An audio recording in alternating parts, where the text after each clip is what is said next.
現代シナの心臓部とも言うべき上海は、1842年永清亜鉛戦争の結果開港されて以来94年、広大に発展し、今や人口約360万、最後に長江流域各省を控え、シナ商業、貿易工業、金融の中心であり、実にシナ第一の大都会であり、また第一の貿易港であります。廃港ほどなく英租界が設置され、続いて米仏租界ができ、後英米租界は合併して共同租界となりました。この租界内外には世界43カ国、約7万の居留民がいます。そのうち第1位は約3万の我が法人、続いて英人9000、以下老米仏等があります。我が在留法人は、ここに輸出、金融、航運、紡績工業等をはじめ、多数の商店があり、多くの投資を成しております。上海は帝国のみならず、別国の大使権益の本営であり、また品川より見れば、絶えざる内乱よりも安全地帯である関係上、シナ人の移住投資はここに集中し、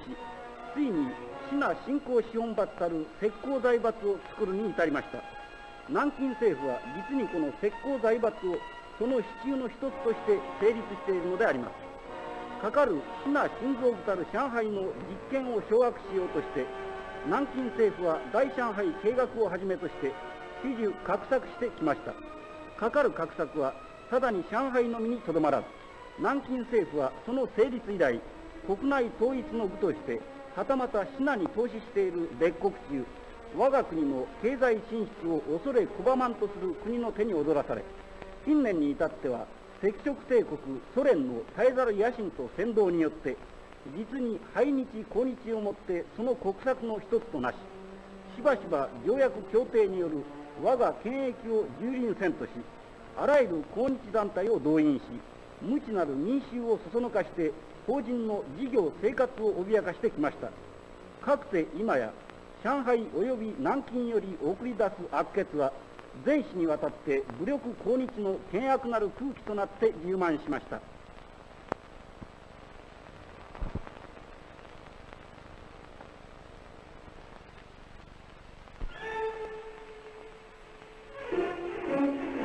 かつてここに北市事変の勃発を見たのであります。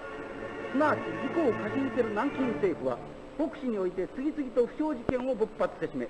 我が陸軍もやむを得ず自衛手段に入れざるを得なくなりました。我が海軍は直ちに陸軍と協力して、当面の自局収拾に当たるとともに一部兵力に待機を命じ、なお一部をもって我が内地陸軍部隊の輸送を援護し、優勢なる海軍力をもって黄海シナ海の交通を完成しつつ、ひたすら事件不拡大の方針をもって進み、特に中市及び南市に事件の波及を防止するため、警備上万全の策を尽くしたのであります。かつて7月30日、我が海軍は陸軍と協力、八カ河口タークにおいて自演参加の第一弾を放ち、同地方のシナ兵に殲滅的打撃を与えました。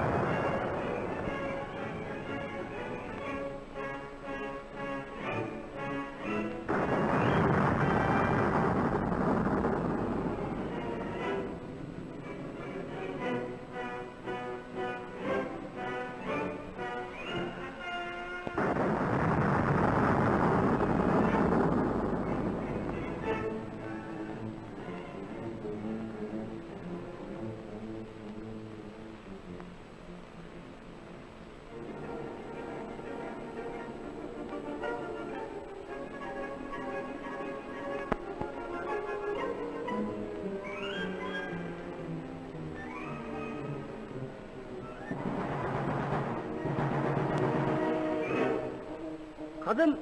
8月9日夕刻、大山隊員は上海に勃発いたしました。すなわち我が陸戦隊西部派遣隊長たる大山勲大尉は、当日午後6時半ごろ、守備地帯を視察し、連絡のため自動車にて陸戦隊本部に赴く途中、車が共同疎開へ行く街道のモニュメント路に差し掛かるや、突然多数のシナ保安隊員に包囲され、数十発の弾丸を受けて即死しました。元来当付近は上海停戦協定による紛争地帯であるにもかかわらず、軍服着用、公務執行中の帝国軍人に対して計画的挑戦行為に出たものであります。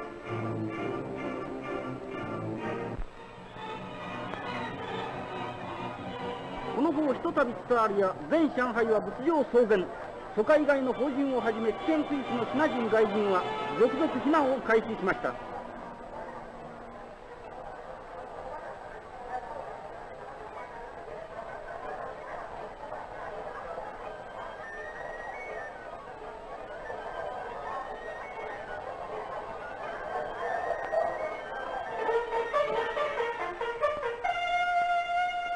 一方、李帝師団を取りやもしれずと非常警戒出動を命じました。しかし、あくまで委任議長、事件の真相究明、交渉解決に慎重を期し、しかもなおこの間、居留民の保護、権益擁護のために貨幣をもって数十倍の品軍に対し、その警備を一層厳にしました。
かかる不気味な空気のうち、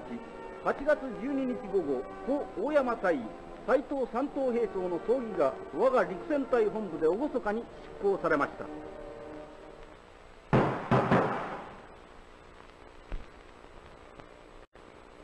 大山事件の交渉は我が総領事海軍武官の手によって進められましたが、品川に全く誠意なく、その責任を明らかにせぬのみか、かえって保安隊は一斉に疎開に向かって進出してきました。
8月13日午前10時、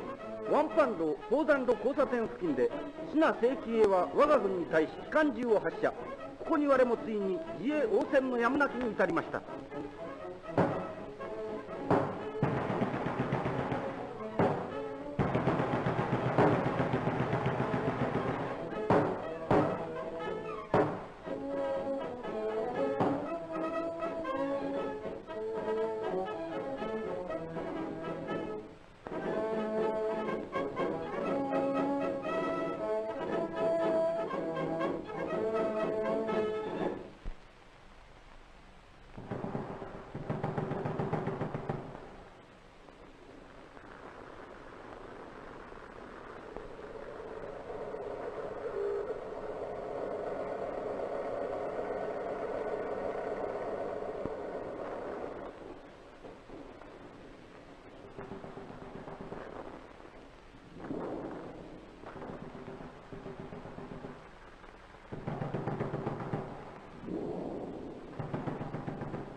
8月14日午前9時過ぎ、突如、シナ爆撃機我が陸戦隊本部上空に現れ、爆弾を照射、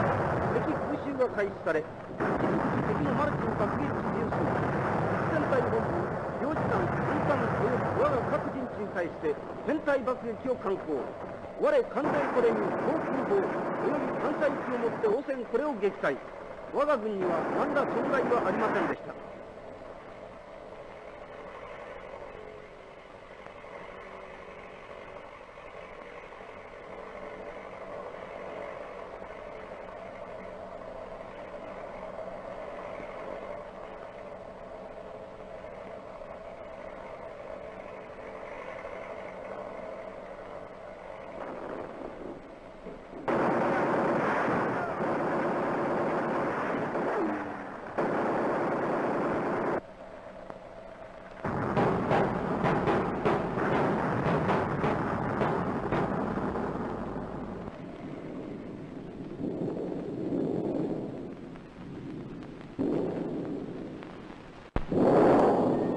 しかも何を血迷えるか、シナ空軍はその照準定まらず、